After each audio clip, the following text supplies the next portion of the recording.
investigated.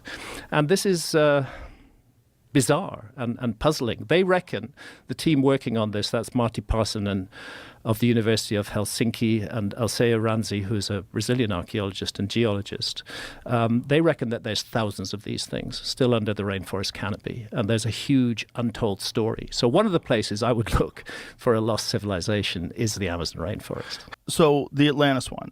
Yeah, the Rishat structure. I was wondering if you saw those videos, Joe. Yeah, no, that was a big one that I saw, because I've been fascinated by the concept of Atlantis. You know, ever since I had these conversations with Randall Carlson and Graham Hancock about the Younger Dryas impact theory, and this concept that somewhere in the roughly around 11,000, 12,000 years ago, we were hit by a series of comets.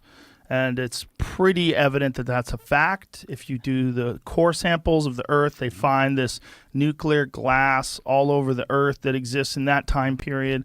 And it seems like something happened that reset civilization. And there's very little evidence of advanced civilizations before that up until recently, up until the last couple of decades. They started uncovering things like Göbekli Tepe and all these other structures that are clearly from more than 12,000 years ago. And they're really complex and really large with enormous stones. And it's sort of caused people to rethink the history of the Earth and the history of human civilizations.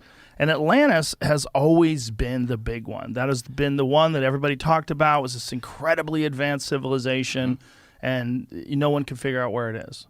Right. Or if it was real. I think that Atlantis, because surely that wouldn't have been necessarily the name just through like the change of language, you know, over, let's say, 12, 13,000 years ago, which would be the time frame.